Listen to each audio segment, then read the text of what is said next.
What's going on, guys? Bob Buskirk here at ThinkComputers, and today we're taking a look at a motherboard from ASUS. This is their X99-A, so let's go ahead and take a look.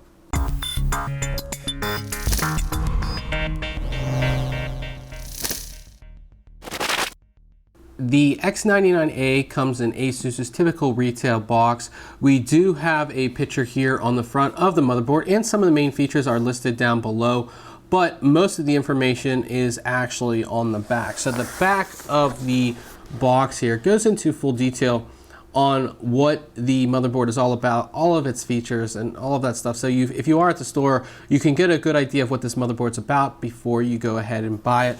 But let's just open this up and see what we have here. So as you open it up, you can see the board inside is nicely protected, of course. So we'll take that out, and of course we're going to look at that second. We'll go into our accessories first. So we'll get the board out, and under the board you will find your accessories. So first we have our nice large user's guide here, and inside of that there's actually a couple things.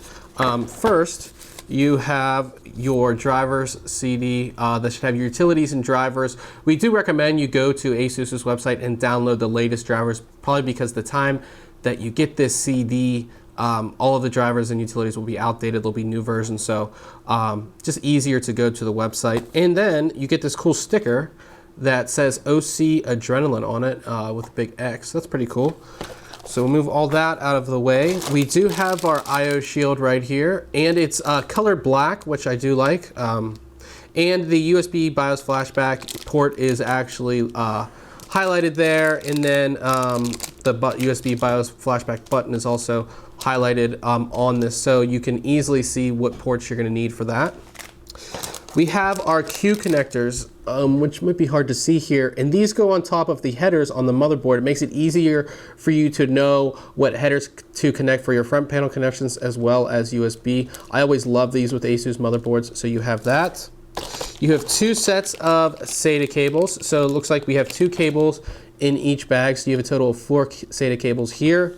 And then you just have your SLI bridge. It does have the ASUS logo on it.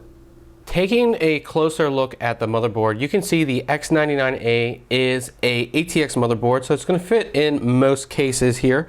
ASUS has gone with a black and white color design. So the PCB is all black, and I'm not sure if the video is doing it justice, but it is that nice matte black color.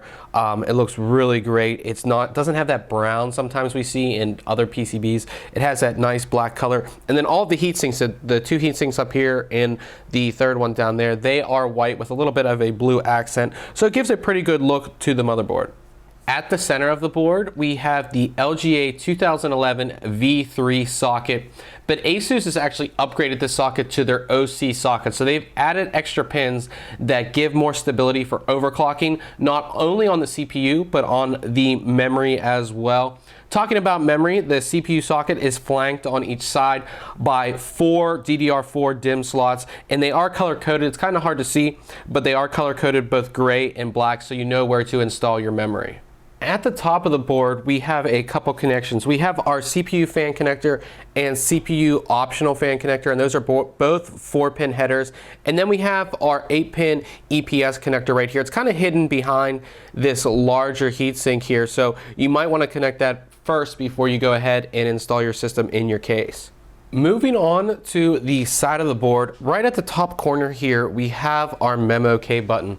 And what that's going to allow you to do is, say you're having trouble starting your system and it's a memory issue, you're going to go ahead and hit that button, and what it's going to do, it's going to find the correct timings for your memory so you can go ahead and get your machine started. We all have that problem, maybe with new memory or memory you're not sure what the timings are or something like that. So that's going to go ahead and make it easier for you to go ahead and boot your system. We have a 24-pin ATX power connection.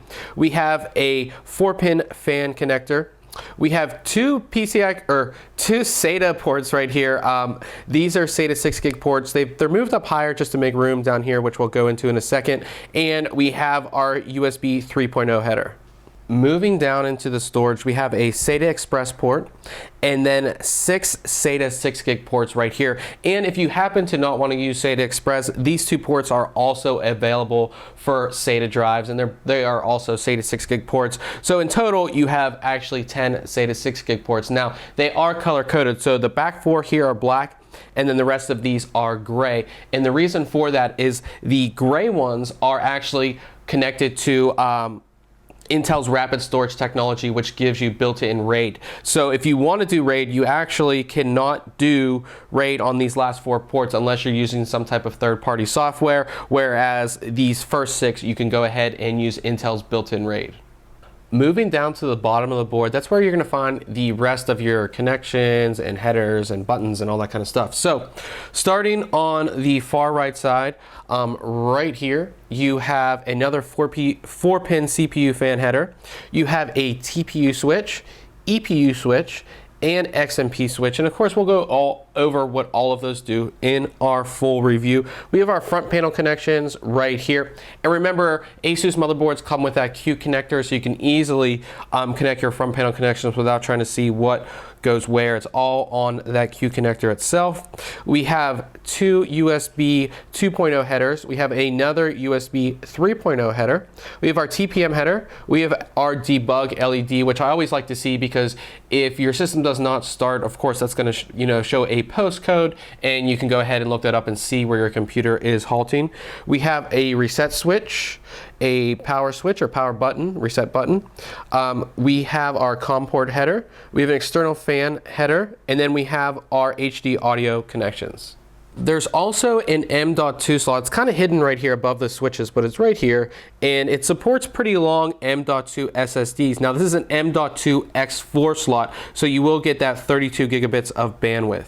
The board also features ASUS's Crystal Sound 2 audio solution. So that, the chip itself actually has EMI shielding on it.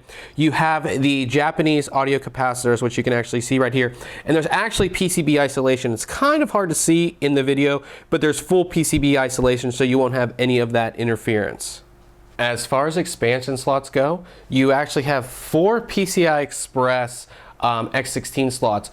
3 of them are PCI Express 3.0, and 1 of them is PCI Express 2.0, and then you also have 2 PCI Express X1 slots. There's also 2 fan headers right here, 2 4-pin fan headers.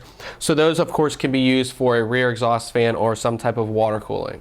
Finally, moving on to the rear I/O, we have our BIOS flashback button.